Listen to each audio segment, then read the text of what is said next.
एक ऐसी नोटिफिकेशन अभी आई आरआरबी की जिसके अंदर में सिर्फ और सिर्फ मैथ और रीजनिंग के आधार पर आप स्टेशन मास्टर के पद के बराबर में आप जा सकते हैं। कोई अंग्रेजी, कोई हिंदी, कोई जीएस, किसी की आवश्यकता नहीं है। सिर्फ मैथ और यहाँ रीजनिंग का 2 पेपर होगा और उसके बाद में आप यहाँ पर बढ़िया मोटा पैसा छाप सकते हैं। जी हाँ, बिल्कुल। यहाँ ये एक लेवल 6 की नौकरी है जो आरआरबी सेक्शन कंट्रोलर है, ठीक है। और पिछली बार भी इसकी वैकेंसी आई थी और इस बार भी इसकी वैकेंसी है। पहले क्या होता था, ये जो पोस्ट है ये कहीं ना कहीं प्रमोशन के माध्यम से भरा जाता था, लेकिन अब यहां पर क्या हुआ कि शायद रेलवे थोड़ा व्यस्त है बाकी चीजों के ऊपर में, तो ये जो है अब प्रमोशन के माध्यम से ना होकर के इसका एक अलग पेपर कंडक्ट हो रहा है और उसके माध्यम से ये सारी की सारी भर्तियां पूरी की जाएंगी। हमारे पब्लिकेशन में एक व्यक्ति हैं जो कार्य करते हैं और पिछली बार की भर्ती के माध्यम से यहाँ पर उनके काफी अच्छे स्कोर हैं और वो लगभग सिलेक्ट भी हैं, ठीक है। तो उन्होंने उनसे भी हमने काफी जानकारी इकट्ठा की यहाँ पर कि कैसे उन्होंने तैयारी की, क्या किया, और उससे लेकर के हम डिटेल में आपको सारी चीजें हम आपको अभी बताएंगे। तो सबसे पहले बात करते हैं सेक्शन कंट्रोलर क्या है। देखो, इंडियन रेलवे में बहुत एक महत्वपूर्ण लेवल 6 का ऑपरेशन पद है, ठीक है। ट्रेन की रियल टाइम, असल में इसमें काम क्या होता है ना कि जैसे आपने देखा होगा एक ऐसा व्यक्ति जो बैठ करके ये देख रहा होगा कौन सी ट्रेन कौन सी ट्रैक पर है, कौन सी ट्रेन कहां जा रही है, कैसे, ठीक है, कहीं दो आपस में कोलाइड ना कर जाए। जैसे आपने देखा होगा कि मूवीज में आपको ये दिखाया जाता है कि एक बंदा होता है एयरपोर्ट पे, ठीक है, एक एयरपोर्ट के कंट्रोल रूम में और बैठ करके देखता है कौन सी फ्लाइट कैसे जा रही है, मतलब देखते हो ना मूवी में रडार सिस्टम। तो वैसे ही रेलवे स्टेशन पर भी एक कैबिन बनी होती है, एक जगह बनी होती है और वहां रियल टाइम मूवमेंट ट्रेन की दिख रही होती है, माल गाड़ियों की, पैसेंजर गाड़ी की, सारी गाड़ी की वहां पे, ठीक है, कि कोई दो गाड़ी आपस में टकरा ना जाए। मतलब बहुत ही ज्यादा एक तरीके से ना ये शांति, मतलब ये सतर्कता वाली जॉब होती है। इसमें सावधानी हटी दुर्घटना घटी, ये वाली बात हो जाती है, ठीक है। तो वो वाला जो काम होता है वही मेरे भाई सेक्शन कंट्रोलर जो लोग हैं वो करते हैं। स्टेशन मास्टर के साथ में मिलकर के सुरक्षा का पूरा ध्यान रखना और इमरजेंसी के दौरान जो है तुरंत और सही डिसीजन लेना। अक्सर आपने देखा होगा कि जब एक्सीडेंट भी होती है तो सबसे पहले पूछताछ इन्हीं से होती है कि भैया आपकी निगाह कहाँ पर थी, जब जा रहा था तो आपको दिखा नहीं वहां पे, तो बताते नहीं हमको तो दिखा था, पता नहीं वहां फॉल्ट कैसे हो गया, पटरी पे कहीं ना कहीं फॉल्ट होगा। तो ये सारी बातें जो होती है वो पूरा पूरा ध्यान इनको रखना होता है। चलिए, इस पद के बारे में तो आपने जान लिया कि किस तरह की पोस्ट है। असल में इसको जो गवर्नमेंट बॉडी है, कौन सी बॉडी के अंदर में यहाँ पर ये आता है, तो ये आता है मिनिस्ट्री ऑफ रेलवे में, मंत्रालय जो होता है रेलवे मंत्रालय के अंदर में ये आता है। जब आप कार्य भी करेंगे तो आप जैसे दिल्ली में मिनिस्ट्री ऑफ रेलवे है तो उसी में आपकी पोस्टिंग होगी, ठीक है। और जो सैलरी वैलरी सारी चीजें इसी मंत्रालय के माध्यम से आपको आएगा। भर्ती करने वाला जो बोर्ड है वो आरआरबी है, रेलवे रिक्रूटमेंट बोर्ड, जो कि अपनी खुद की सारी रेलवे की भर्तियां निकालता है, डॉक्यूमेंट वेरिफिकेशन से लेकर के सब कुछ यहाँ पर यही करता है। सिलेक्शन के बाद में पोस्टिंग आपके ऑपरेशनल डिपार्टमेंट में होती है, अलग अलग जोन होते हैं और वहां जो ऑपरेशनल डिपार्टमेंट बने होते हैं आप वहां पर जाकर के तैनाती अपनी लेते हैं। जैसे मैंने कहा था कि पिछली बार इसकी जो भर्ती है वो लगभग 368 के करीब में आई थी, तो इस बार जो इसकी भर्ती है वो 119 आई थी, क्योंकि बहुत ज्यादा लोगों की इसमें जरूरत होती नहीं है, ठीक है। आप ये मान करके चलिए कितने स्टेशन मास्टर चाहिए होंगे, जितने स्टेशन है, जैसे अब आरपीएफ में कांस्टेबल के लोगों की ज्यादा जरूरत है, एसआई के लोगों की ज्यादा जरूरत है, लेकिन एक स्टेशन पे 10-20 स्टेशन मास्टर आप थोड़ी रख सकते हैं, लिमिटेड संख्या होती है। तो उसी तरह से इनको जो मैनेज करने वाले लोग होते हैं वो 119 होते हैं, इसलिए इनको पहले प्रमोशन के माध्यम से मेरे भाई नियुक्त किया जाता था, लेकिन अब डायरेक्ट इसकी भर्ती निकाली जा रही है। हालांकि फिर भी पिछली बार की तुलना में अगर हम देखें तो वैकेंसी बहुत ही ज्यादा कम है, ये वैकेंसी और थोड़ी सी हो सकती थी।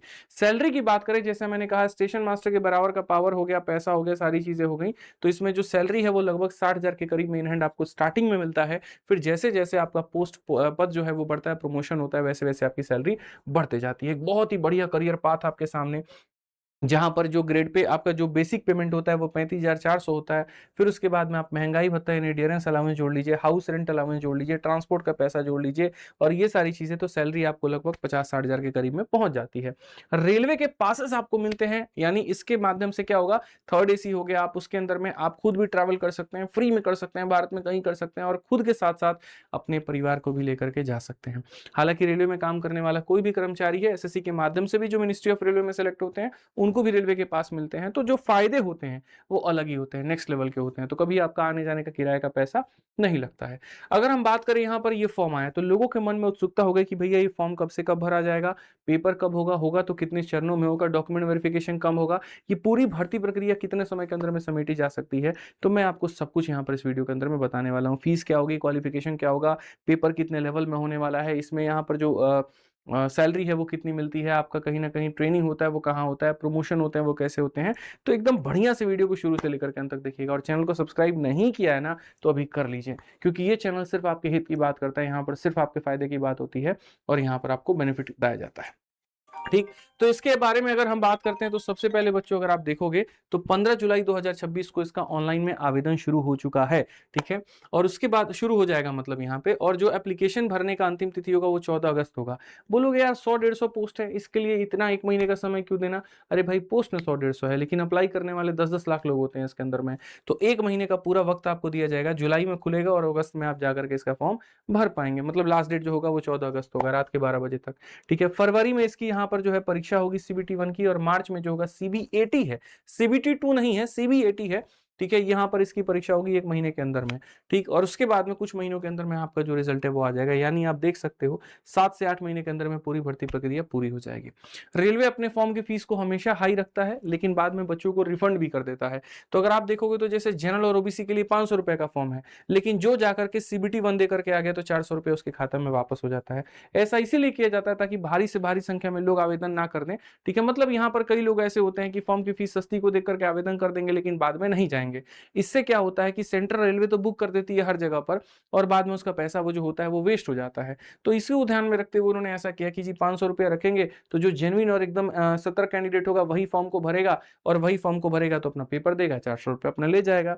और उसके बाद में मेरे भाई जो SC ST या फिर महिला कैंडिडेट उनके लिए 250 रुपए है। आप 250 रुपए दीजिए, फॉर्म भरिए, पेपर दीजिए, और पूरा पेपर फर्स्ट के बाद ही 250 के 250 रुपए आप वापस लेके चले जाइए। ये वाली कहानी है। इसके लिए जो एलिजिबिलिटी क्राइटेरिया है वो क्या क्या है, तो मैं भाई आप भारतीय होने चाहिए।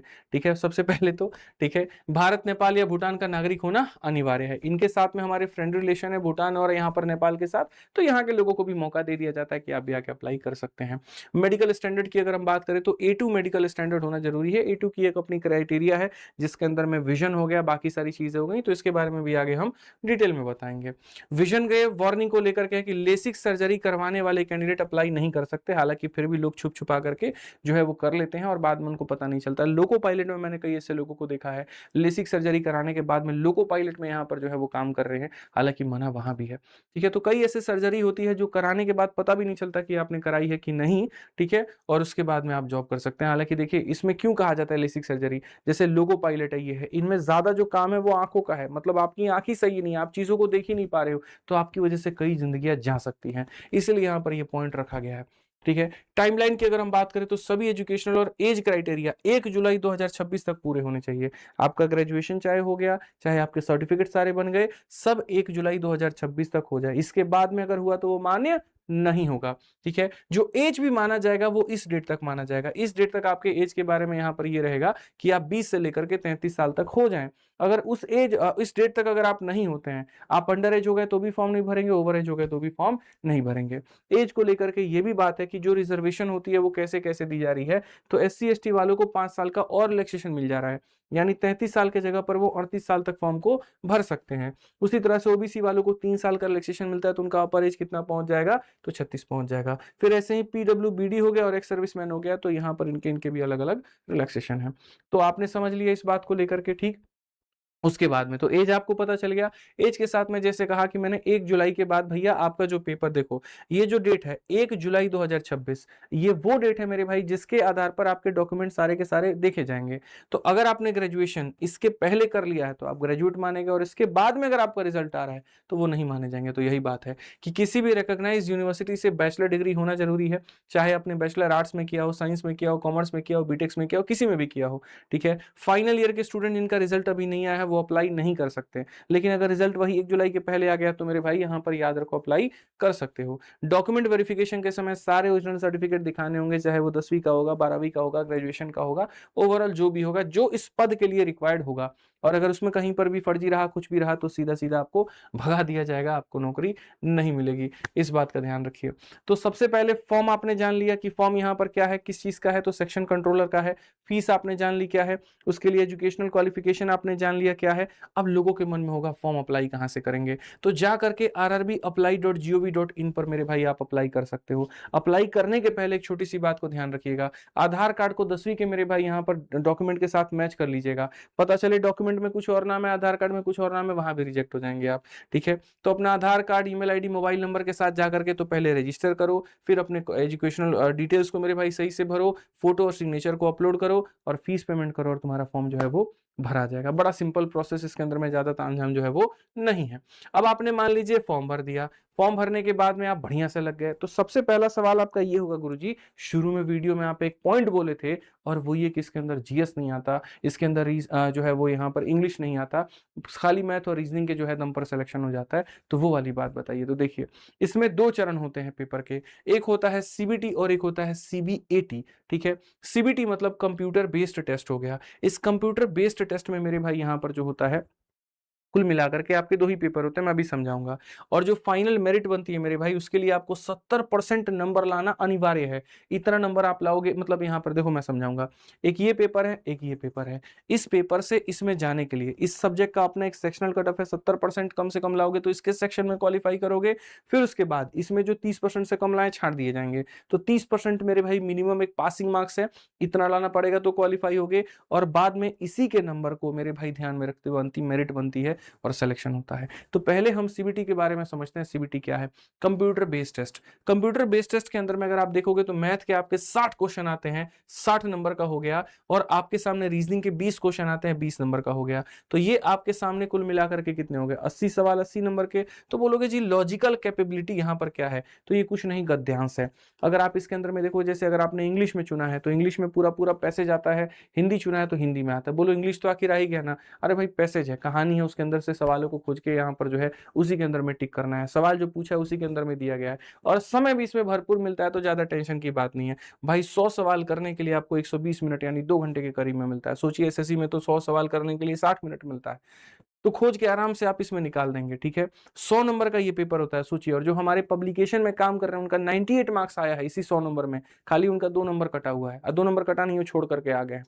तो इसमें आप अगर बढ़िया से पढ़ करके जा रहे हैं ना, तो आप बढ़िया से मेरे भाई इसके अंदर में स्कोर जो है वो लेकर के आ पाएंगे। हर गलत के लिए मेरे भाई यहाँ पर 1/3 का नेगेटिव मार्किंग का इसके अंदर में प्रावधान है, तो ध्यान रखिए। ठीक, अब बात करते हैं टीयर 2 की यानी कंप्यूटर बेस्ड एप्टीट्यूड टेस्ट की। इसके अंदर में देखोगे तो क्या होगा? तो देखो इसके अंदर जो टेस्ट होते हैं ना, वो तुम्हारे कहीं ना कहीं सतर्कता को लेकर के होते हैं, इंटेलिजेंस को लेकर के होते हैं। जैसे एक टेस्ट का नाम दिखाता हूं, इंटेलिजेंस टेस्ट। इसमें क्या होता है? डिसीजन मेकिंग और लॉजिक वैलिडेशन, कि तुम कितना जल्दी कोई चीज का डिसीजन ले पा रहे हो। फिर उसके बाद में स्पेशल स्कैनिंग टेस्ट, यानी यहाँ पर मतलब फटाफट फटाफट फोटो दिखाया जाएगा एक तरीके से, और फिर उसके बाद में क्वेश्चंस कुछ इस तरह से। इंफॉर्मेशन ऑर्डरिंग हो गया, पर्सनालिटी टेस्ट हो गया। और ये जो होता है इनके कोई मार्क्स नहीं होते, इनको सिर्फ और सिर्फ क्वालिफाई करना होता है। और यहाँ पर जो है मिनिमम 30% आपको लेके आना पड़ेगा तो क्वालिफाई करोगे। तो वो वाला पेपर, ये वाला पेपर, दोनों को मिला करके ये वाला पेपर, दोनों को मिला करके अंत में आपके सामने जो है वो कट ऑफ निकलता है। और कोई इंटरव्यू नहीं है, मतलब आप देखा होगा मोदी जब आए थे तो उसी समय उन्होंने कह दिया था ग्रुप बी और ग्रुप सी पोस्ट से इंटरव्यू हटा दिया जाएगा। ठीक है, तो उस समय से यहाँ रेलवे और एसएससी सबसे इंटरव्यू हटा दिया गया। और उसके बाद में तब जो है अंत में जाकर के आपका जो बच्चों कट ऑफ है वो बनता है।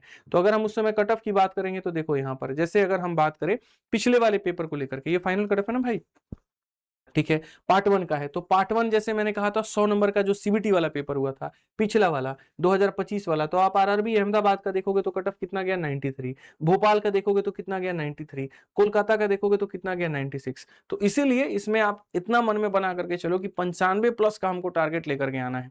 इससे कम अगर लेकर के आओगे तो बात नहीं बोलोगे। 100 नंबर में 95 नंबर, तो अरे भाई पोस्ट भी तो देखो, मात्र यहाँ पर 100 से 100-150 के बीच में यहाँ पर पद है और अप्लाई करने वाले 10-10 लाख लोग हैं। तो कट ऑफ तो 7वां आसमान छुएगा ही छुएगा। और ऊपर से यहाँ सारे जो पेपर हैं वो स्कोरिंग है, जिसमें कहीं पर कोई नंबर कटने के नहीं है, तो इसीलिए इसमें कट ऑफ ज्यादा जाती है। तो तैयारी बढ़िया से करोगे तो हो जाएगा। इसमें अगर हम बात करें भैया प्रमोशन को लेकर के कि कहां से कहां तक होता है, तो आप लेवल 6 में सेक्शन कंट्रोलर के पोस्ट पे होते हैं। प्रमोशन के बाद चीफ कंट्रोलर हो जाएंगे, फिर उसके बाद असिस्टेंट ओपीएस मैनेजर, और फिर डिविजनल जो है ओपीएस मैनेजर। लेकिन ये बहुत अंत तक आप जाते हैं, ग्रुप ए तक बहुत बाद में पहुंच पाते हैं। ठीक है, बहुत समय लग जाता है, बहुत कम ही लोग वहां पर पहुंच पाते हैं। अगर आपने कम उम्र में ज्वाइन किया है, रिकॉर्ड अच्छा रहा, तो आप वहां तक पहुंच जाएंगे, नहीं तो फिर आप यहीं तक आप रह जाते हैं।